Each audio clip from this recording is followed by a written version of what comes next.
Public Library in Bulverde, Spring Branch, Texas. I'm here with Susan, and she's going to walk us around. Where are we out here? We're on the back patio, what we call the children's patio. It's actually the HEB children's patio. And this is where they do a lot of their outdoor programming. And we have a park over there that the Eagle Scouts were big enough funding to finish it in the expansion. And the Eagle Scouts created it, so we call it Eagle Scout Park. And everything in there they've done. We've got a story walk that goes all the way through and ends up over there in the butterfly garden. And the butterfly garden's not as pretty right now as it is in the spring. And as we've seen, of course, the dry water conditions are really making it hard right now. But we have a wonderful view out here. You can see it from our big window inside, and people love to just sit there and look out at it. The children's room has some really nice windows looking out at it too. If you want to go in there and Yeah, if you want to show us around inside. So, what do you guys do community-wise? I saw there was some ladies in there playing games and Right. that sort of events. What kind of events do you have? well, we have a lot of art classes. We have a lot of cultural events. So when we did the expansion, we did the naming rights for the building, and the Mammens gave us $2 million for the naming right for the building. And with that money, what they designated it for was programming only. So we can't buy furniture with it or anything, but it's going to provide programming for this community for 20 to 40 years. Oh, wow. And we have to spend a certain amount every year. So with that, a lot of other libraries don't have that kind of funding, so we're able to do art classes for kids and adults, civics classes. They were really wanted to have that, so we have things like great decisions that are political discussions. So a lot of, I'm trying to think of other, we have so much programming, gardening programs, how to manage your land. You know, we have lunch and learns for that. We work closely with the county extension office, classes like that. A lot of the art classes are the happiest. I know they're the ones that people really love. We also wrote grants, and we have a makerspace that has about $275,000 worth of equipment, like 3D printers and laser engravers, things like that, that we're trying to get the community to learn how to use, so that, you know, we can keep up with technology. And so we have a class tonight on just introducing that to people, and got about 20 people signed up for that. So yeah, so we have just a lot of community programs for all ages. One of the things that has been really popular recently, we have a tween club and a teen club, and they just kind of come and hang out, and they have activities that they do, but I think it's more of a place they've made friends. So I think that's a good thing too. Where would the community find that at? On the website? On our website. Okay. We have a calendar. It is full. It's packed all the time. Summer is our biggest programming time.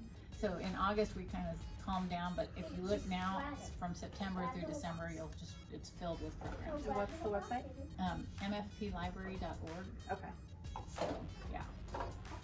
So yeah, please go there, and there is something literally for everyone. Book clubs, our quilting groups. There's all kinds of things. Thank you. Yeah. Is there any? Do you guys have any Is other there anything else questions? you wanted to? Well, I think it was Showcase just really important to show that one of the things that we forget often in the course of doing business and bringing business to the area, or taking care of the businesses that we already have, is reminding people of the quality of life things that we have here. Libraries and parks, hopefully, there's even talk about a 3-par golf course, which I'm very excited about. That may be in the future, and we have several different things that are on the horizon that are coming right now. But I think without the access to the kind of facility that this library gives, and to the family that has so graciously been a part of the community, it would be really hard to offer a good quality of life existence. And that's one of the things that the Hill Country has been able to do, because we have extremely generous people. Yeah, for sure.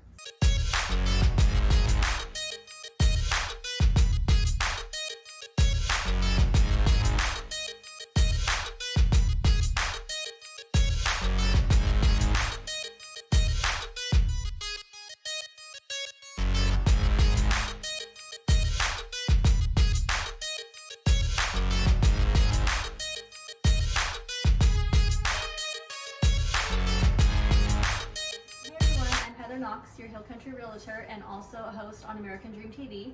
I'm here at the Mammen Family Library today in Bulverde and Spring Branch with the wonderful Paula Stakes of the Economic Development Committee. The director of the Economic Development Committee. I want to know everything. Pretty much, but let's start with what is the committee? Well, we're actually a foundation, a 501(c) foundation, and we are completely and totally membership driven. A lot of cities, a lot of communities have organizations or committees, as you put it, where they actually do economic development for a particular city. What we do is for the Bulverde Spring Branch area, and we stand alone. We are just very blessed to have very good collaborative efforts with both the City of Spring Branch and the City of Bulverde. And they actually do help fund some of their members of the foundation, which we're very grateful for. But also the membership is made up of stakeholders that are part of the Comal County Commissioners Court, as well as developers, as well as business owners, as well as citizens that have been part of the Rural Library District for years, or are part of the Emergency Services District or the Comal ISD, as well as the utilities. So all of the stakeholders at one table at one time, and they meet quarterly.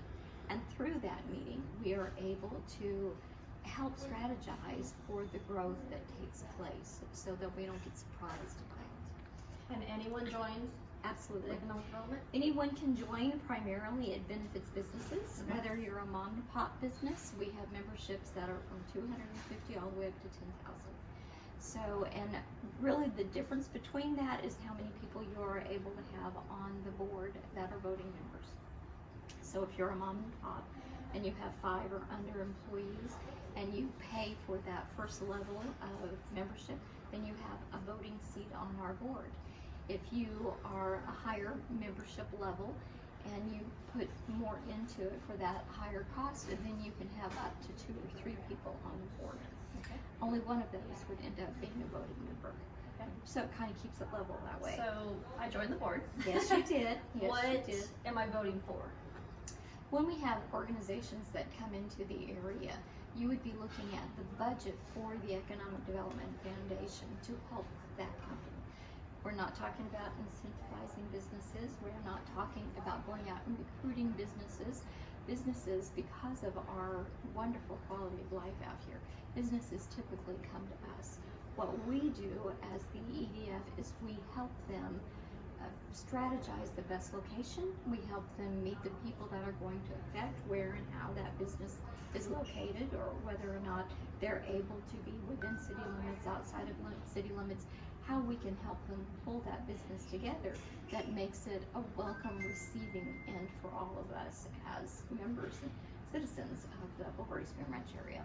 So what you are essentially voting for is the budget that helps keep the Economic Development Foundation open, that helps us be able to collaborate with those different cities and stakeholders for how the growth takes place in this community. I love that. Mm-hmm. Something I did go to the last meeting, Yes. which was super informative and helpful as a realtor in the area, knowing what's coming. So I think that that's a great thing to know if you are a small business or a realtor or any sort of small organization, to come to these meetings and join and learn about what's coming to the area, because we are growing quickly, and there's no stopping it. No, and in a good way. Yeah, and it is in a good way. I think what you have to remember is you want to be proactive and not Yes. reactive when growth starts taking place. And when you are on a state highway or on an interstate, you can expect that growth is sooner or later going to take place. So let's get in front of it and help it along and have that growth meet the needs of the community. Absolutely. Rather than just having anything come into the area. You want what's going to absolutely benefit your community. Right. Enhance the quality of life. That's what the Economic Development Foundation is all about. So I can be sure that when your kids grow up, they'll want to live and bring their kids here to the Bulverde Spring Branch area, because we were able to sustain ourselves by having a controlled amount of growth, but not shushing it away. Right. You know, you Right. can't stretch a fence across 281, but you can have a voice. Right. And that's what being a member of the Economic Development Foundation is all about. Absolutely. Mm-hmm. So I want to know, as much as you are able to tell me, the growth that is coming to Spring Branch Bulverde. I know we have a ton of families here that want family growth and stuff that will entertain our children, educate our children, but also, you know, somewhere maybe that they can work when it comes to that time of their life. Well, I will tell you that a lot of the growth that we're seeing right now is going to be in restaurants. We have Chick-fil-A coming, and we have Which we need so badly. Yes, We need food here. yes, and we have Panera, and we have Chipotle. I'm excited for Chipotle. And those are three of the things that we can talk about. But then also we've got other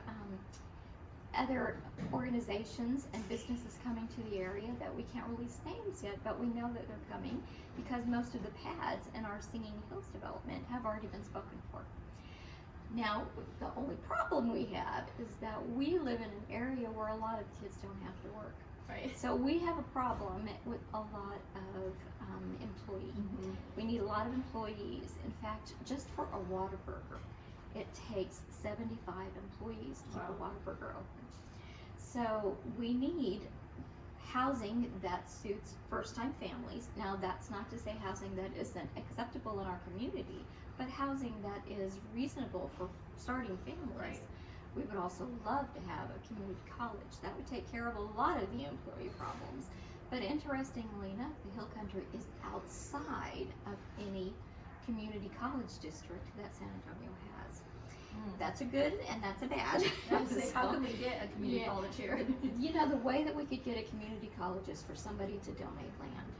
Now, we do have a 4-year campus that will be going up in New Braunfels, which is just 30 minutes down the road, and that will be helpful, but primarily to New Braunfels. Right. Now, our kids can go there for sure, and that will be good, but it's not bringing like, if we had a 2+2 program, so if they're going to do, Howard Payne is doing a 4-year university in New Braunfels, if we could do a college with a 2+2 program, where you do 2 years here in our neck of the woods and finish at a university in New Braunfels, that would be awesome. Yeah. That would take care of the employee problem completely, but that takes property, and We need property land. yeah, property out here is a little expensive. Yeah. So if any of you want to go, you know, have your name last forever, donating a piece of property for a community college would be awesome. And that's the way that typically happens. So that's one of the things. But outside of that, it's a really healthy area to raise a family. Absolutely. We have great schools, we have great private schools, we have interactive private schools, we have a variety of different programs that they can go to school on, whether they're traditional students or flex students or streamline students or however they want to do it. This is a great place to raise kids. We have very active things for kids to do, like this wonderful library that we have. A lot of It'd be- sports yeah, going on lots of here. sports going on. Mhm. Sports is a Little big league, deal out football, here. Oh yes, oh lacrosse, yes, to be soccer, sure. everything. Now, people my age just want to know where the next pickleball court's going. That is on the horizon. Is it? It is on the horizon. If you look around, just going down to 1863 or 281, you're going to see a lot of property for sale. Yes. And I've seen all it. of that property is being looked at. We have one development that's actually on the Bulverde City website right now, and it's called The Ranch. It has not been completely finalized yet, but if that comes to fruition, that's going to be a 190-acre mixed-use development. And that will be a very big thing for our families and our communities out here. The main thing we want to do is we want to make sure that the quality of life always exists. That's what the EDF wants to be sure of. I want my grandkids to come out here and have a good time as much as you want your kids to have a good time. So in order to do that, we have to have a good balanced playing field. As much business as we have quality of life programs. Absolutely. So that's what the EDF strives for. I love it. So one last question. Okay. Before I take up too much of your time, Sure. what do you do directly as a director? As a director, I primarily raise funds by increasing the membership. By having a healthy membership, what that does is give us more of a voice and more people that have a voice in what takes place out here. As I said earlier, when we have all of those stakeholders at the table and a new business wants to come into the area, for them to come to that quarterly meeting and just get a feel for the community before they try and bring their business or whatever it is that they want to bring to the area. They need to feel the area out. They need to know what would work well with this community, what's going to fit best in this community. Right. And does it have housing? Does it have schooling? Does it have parks? And we have all of those things. But a good business should come in looking at the community first, and then come in and talk to the Economic Development Foundation, which those quarterly meetings are for, and question those people right there at the table as to what would work. This is my business. Will you all receive it well? And if not, how can I make this a business that you all would be comfortable with? Right. That's how you do good economic development, and that's what this EDF wants to do.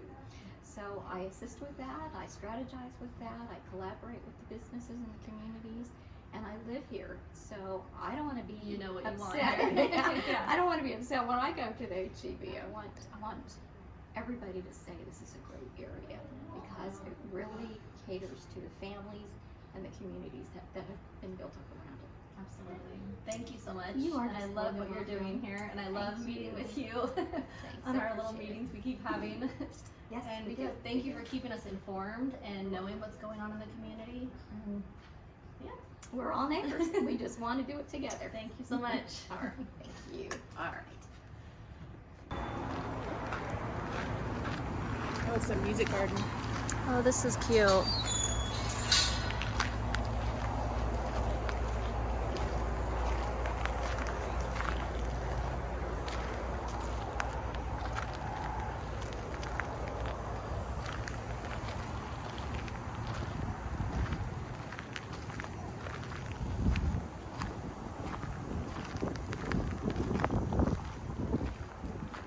This is cute in here.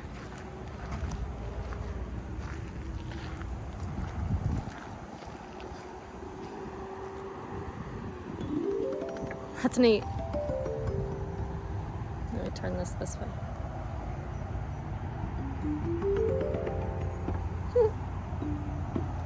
That's cute. Oh, they have it blocked off.